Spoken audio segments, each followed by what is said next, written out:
Chapter 11. Meeting Acquaintances in the New World. The dawn light filtered through the high, arched windows of the Lorencia Palace, casting a golden glow over the intricately carved stone walls and polished marble floors. The representatives from the United World Government, UWG, and the scientists, Dr. Rick James and Dr. N. Lee, assembled in the Grand Hall, eagerly awaiting their meeting with Captain Rudy Jenkins and his team. The air buzzed with anticipation and curiosity about the encounters and discoveries in Tiamat. Henry McLaren, the lead representative, stood at the forefront, his tall, commanding presence underscored by his sharp suit and determined gaze. As Captain Rudy Jenkins entered the hall with his team, Henry stepped forward with a warm smile. "Captain Jenkins, it's an honor to meet you and your team in person. Congratulations on a successful mission. You've made history today." Captain Jenkins, a seasoned leader with a firm handshake, replied, "Thank you, Mr. McLaren. It's a privilege to be part of this monumental journey. Allow me to introduce my team." He gestured to the 5 individuals behind him.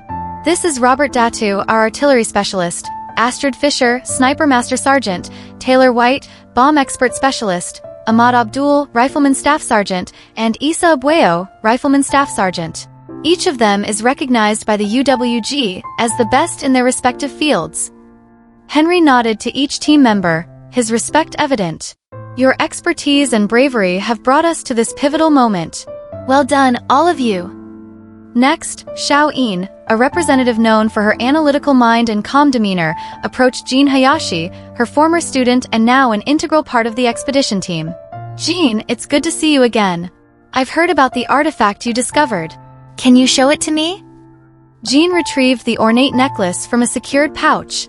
The mana stones embedded in it glinted mysteriously, and the intricate runes seemed to hum with energy. "This is the relic we found in the C-ranked dungeon. The symbols resemble ancient runes, and they radiate a unique energy. We're hoping to learn more about its properties and origins from the court wizard, Archmage Elowen." Xiao Yin examined the necklace with keen interest. "Let's seek out Archmage Elowen. This artifact could be a key to understanding the deeper mysteries of Tiamat." Meanwhile, Jelani Bankole and her mentor, Jabari Amari, were engaged in a lively discussion about the potential applications of mana and alchemy. "The possibilities are endless," Jelani said, her enthusiasm evident. "As a biochemist, the idea of using mana as an energy source is fascinating. We could revolutionize our approach to energy-efficient batteries." Jabari smiled, proud of his protege. "Indeed. The future of energy could be transformed by what we learn here. Let's consult with the palace alchemist, Rudyard Von Steinberg, to explore the inner workings of alchemy." Across the room, Charlotte Bailey, the expedition's survival guide, excitedly approached her mentor, wilderness expert Jack William. "Jack, you won't believe what we saw inside the dungeon. The corridors were marked with ancient languages and symbols. We fought through waves of monsters, and even encountered giant statues that came to life." Jack listened intently, his eyes wide with interest. "It sounds like an incredible experience, Charlotte. I'm proud of how you handled it. Let's document everything you've seen and compare it to what we know from our studies." Nearby, Felix Bauer, the botanist and environmental scientist, conversed with his mentor, the renowned physicist Dr. Adrian Lechner. They discussed the differences in the laws of physics between the surface world and Tiamat. "It's astounding," Felix said. "Mana seems to defy gravity.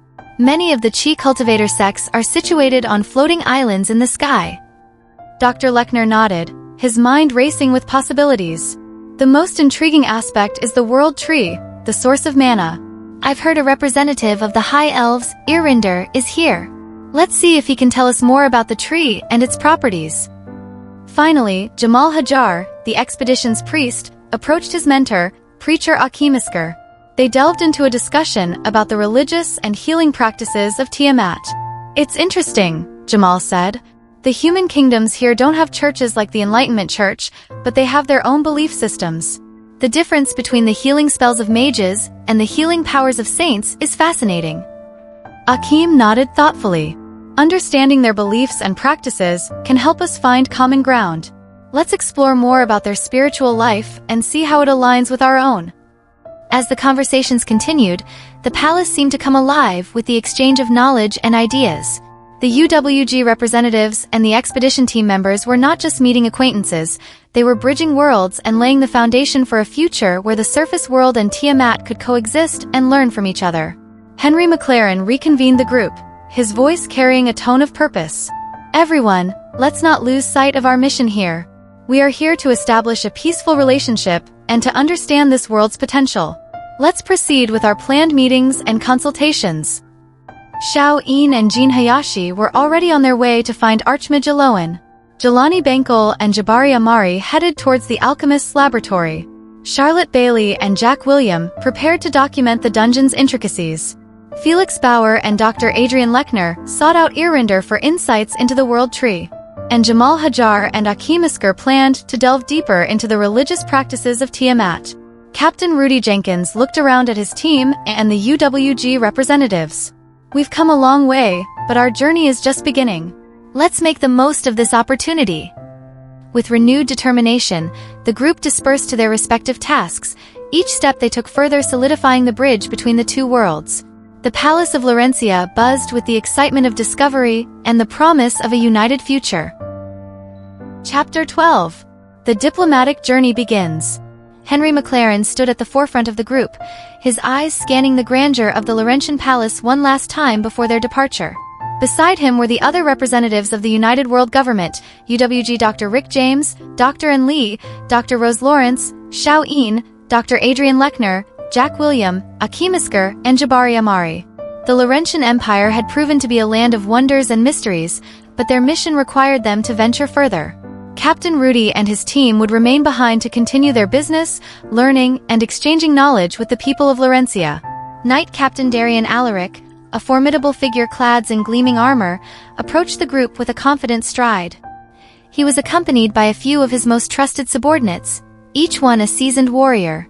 Their first destination was Arcadia, the capital of the central kingdom of Draconis. "Are we ready to depart?" Darian asked, his voice resonating with authority. Henry nodded, a sense of anticipation bubbling beneath his calm exterior. "Yes, Captain. We're eager to see what the other kingdoms have to offer." With the final preparations complete, the group set out on their journey.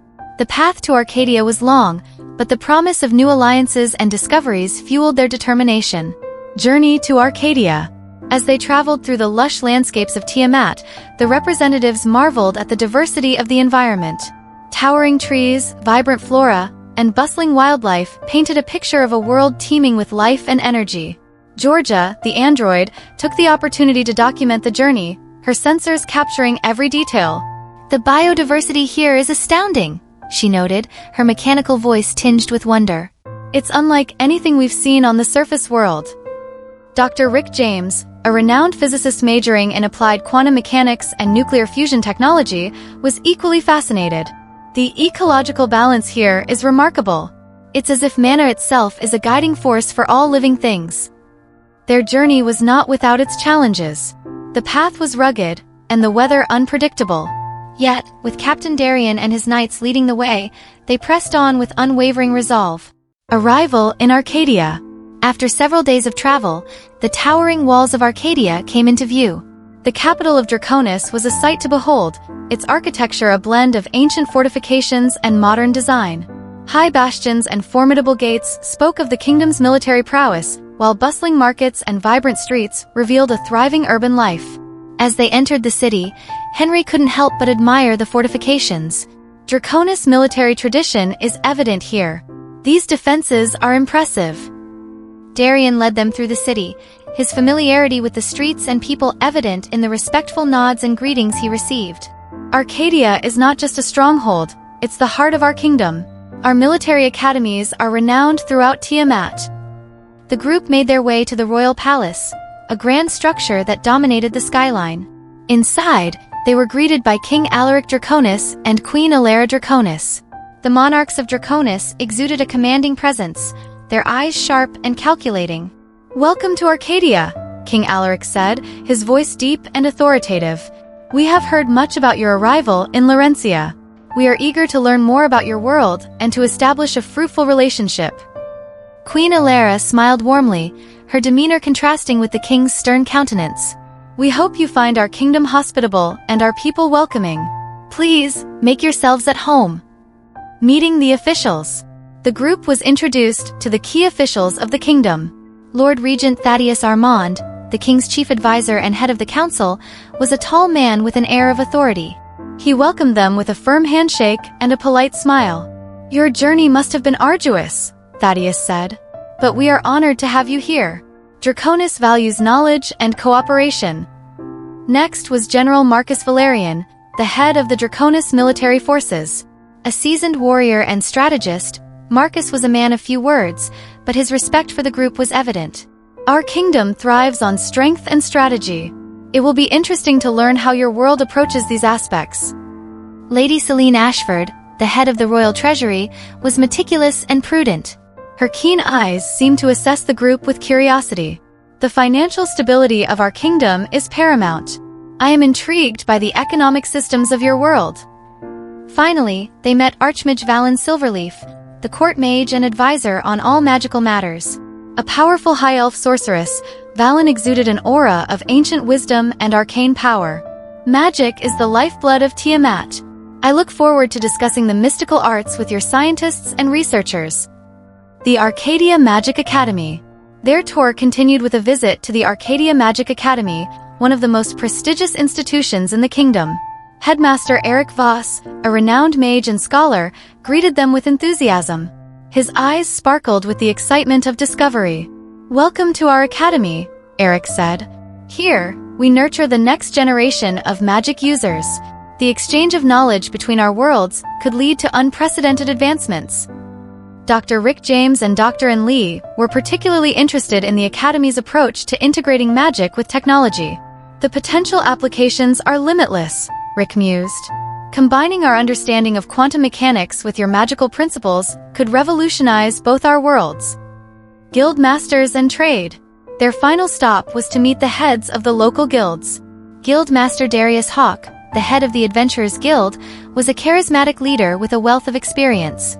He regaled them with tales of adventures and the challenges faced by adventurers in Tiamat. Adventurers are the backbone of our exploration efforts, Darius explained. We brave the unknown, seeking treasures and knowledge. Your world's explorers would find a kindred spirit here. Merchant Guild Master Talia Voss, the sister of Headmaster Eric Voss, was a shrewd and influential merchant. She saw potential in the trade opportunities between the surface world and Tiamat. Trade is the lifeblood of our economy, Talia said. The exchange of goods and resources between our worlds could lead to mutual prosperity. The journey continues. As their time in Arcadia drew to a close, Henry and the representatives felt a sense of accomplishment. They had forged new connections and laid the groundwork for future cooperation. Captain Darian and his knights had been invaluable guides, and the hospitality of King Alaric and Queen Alara had left a lasting impression. Our journey has only just begun, Henry said as they prepared to depart for their next destination. There is much more to learn and many more alliances to form. With renewed determination, the group set out once more, eager to explore the remaining kingdoms and unlock the secrets of Tiamat. The path ahead was uncertain, but the promise of discovery and collaboration fueled their every step. Chapter 13. A Diplomatic Odyssey. With their successful visit to the Kingdom of Draconis concluded, Henry McLaren and the other UWG representatives, along with their escort led by Captain Darian Alaric, set off to explore the remaining human kingdoms of Tiamat. Their mission: to foster goodwill, exchange knowledge, and build alliances. Journey to Eldoria. Their first destination was the Kingdom of Eldoria in the south. Known for its fertile lands and prosperous agriculture, Eldoria was a stark contrast to the fortified cities of Draconis. The journey to Sunvale, the capital, was filled with sights of lush farmlands and bustling villages, preparing for various festivals celebrating the harvest and the natural world. Upon arrival in Sunvale, the group was warmly welcomed by King Aemon Elder and Queen Leora Elder. King Aemon's deep connection to the land and his commitment to the well-being of his people was evident in his warm demeanor and the thriving city around them. Queen Leora, renowned for her beauty and her efforts in organizing the kingdom's numerous festivals, greeted them with grace and hospitality. During their stay, they met with key officials.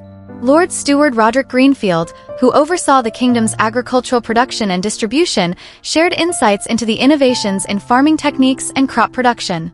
Lady Aurora Sunblossom, known for her eloquence and negotiation skills, discussed diplomatic missions and political affairs. Master Farmer Thaddeus Goldleaf, head of agricultural development, showcased the kingdom's advancements in sustainable farming. They also visited the Sunvale Magic Academy, where Headmaster Lysandra Everglade, a specialist in nature magic, demonstrated the unique ways of harnessing natural energies. Dr. Rick James and Dr. Ann Lee were particularly intrigued by how magic was integrated with agricultural practices to enhance productivity and sustainability. Guild Master Gareth Fieldstone and Merchant Guild Master Alara Swiftfoot provided a comprehensive overview of Eldoria's vibrant adventurer and merchant guilds, emphasizing the potential for mutual trade and exploration. Exploring Westhaven. Next, the group traveled westward to the coastal kingdom of Westhaven. Known for its powerful navy and thriving trade ports, Westhaven was a bustling hub of diverse cultures and influences.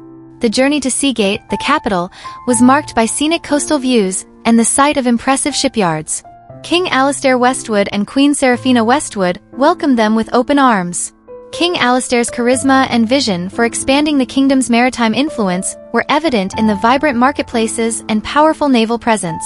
Queen Seraphina, admired for her grace and cultural initiatives, highlighted the kingdom's dedication to promoting cultural exchanges.